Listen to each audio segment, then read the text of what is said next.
BT 스포츠의 유시의 투나 2세 출연한 메뉴의 레전드 드린 리오 퍼디난드와 마이클 온은 손흥민과 케인에 대해 이렇게 말했는데요. 손흥민이나 케인보다 클루스 스키나이 샤리 송이 훨씬 잘았는데 102명을 교체 메모를 해야 하지 않나요? 서머 손흥민은 지난 시즌 골든 부채를 수상한 선수의 어스킬 5일K 4경기에서 달 정하지 못했다고 교체를 한다는 것은 현명한 생각이 아닙니다. 그 둘은 플레이어 해요. 이제 더 파파파 플레이어 저와 모건은 매니 피로 오늘 경기에서 득점하지 못했지만 되는 토트넘의 중요한 찬스를 만들어 낼 수 있고 힘에 매우 중요한 선수라는 것은 의심할 여지가 없습니다.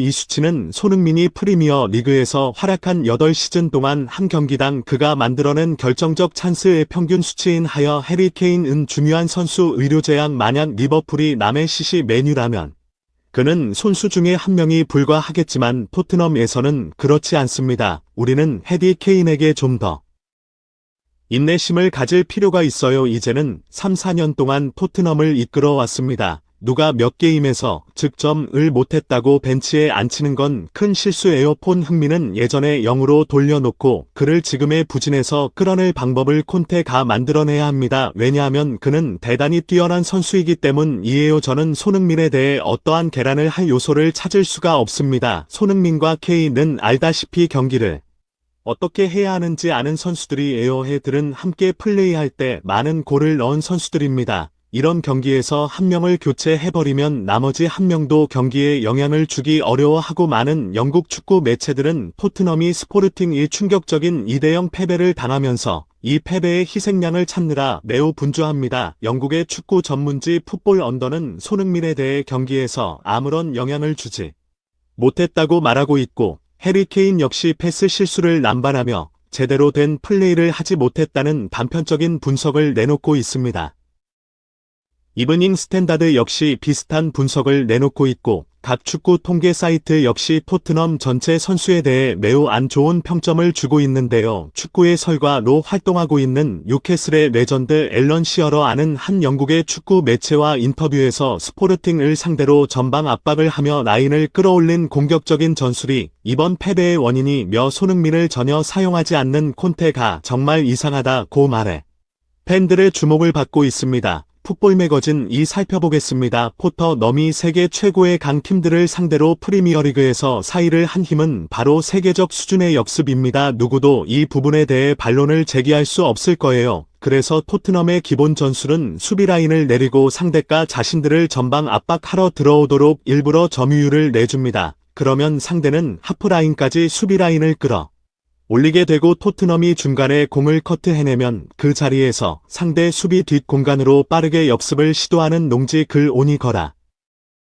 케인에게 줘서 손흥민에게 연결하는 패턴이에요. 이런 공격을 하려면 토트넘은 상대 수비 뒷공간으로 손이가 침투할 공간을 만들어야 해요. 그래서 수비 라인을 내리는 지능적인 플레이를 하는 겁니다. 함정을 파는 거죠. 그런데 스포르팅하고 경기에서는 경기 초반부터 토트넘이 스포르팅은 압박하면서 수비 라인은 하프라인까지 끌어올렸어요. 콘테는 여기서 몇 가지 실수를 했다고 보는데요.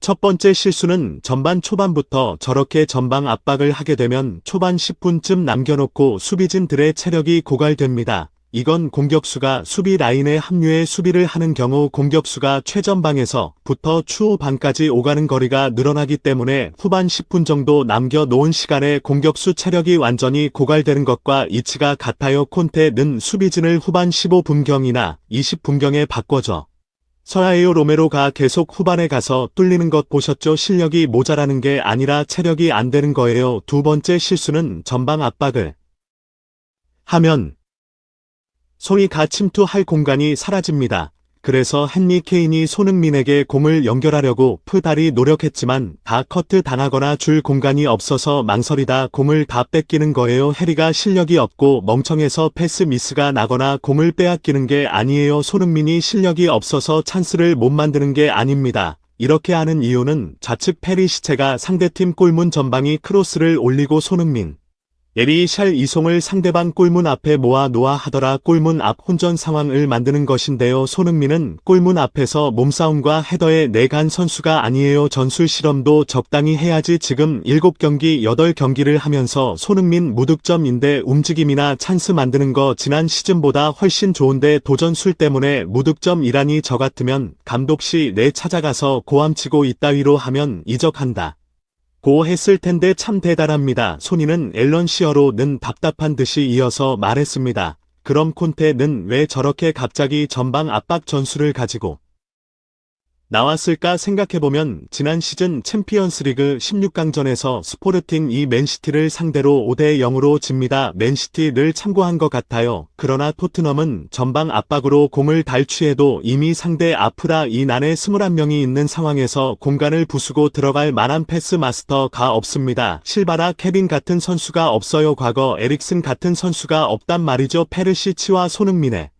공중도 문제에 물론 페리시치가 3어시스트를 하고 있다는 수치는 인정합니다. 페리시치에게 콘테는 계속 골문 앞으로 크로스를 구하는데 그러려면 당연히 피드시치가 최대한 골문 근방까지 올라와야 하잖아요. 그러니 소니에게 패스하지 않고 자꾸 올라오는 거고 소니 된 중앙으로 이동해야 하는데 이미 자리 다 잡고 있어서 소니가 침투할 공간이 없어요. 이렇게 하니까 지난 시즌 골든 구출을 수상한 득점왕의 득점력이 사라지는 거죠. 토트넘이 제일 잘하는 거 유지하면서 다른 것을 추가해야지. 콘테가 지금 너무 생각을 많이 해서 방향이 이상이 져갑니다. 국내 많은 축구 팬들은 손흥민의 부진에 빠지게 하더니 이젠 K마저 바보 만드는 콘테는 언제까지 전술 실험을 할 거냐며 분통을 퍼뜨리고 있습니다. 구독, 좋아요, 알림 설정은 쉬고 가는 영상 제작의 열정을 다시 타오르게 합니다. 풋볼 매거진이 준비한 영상은 여기까지입니다.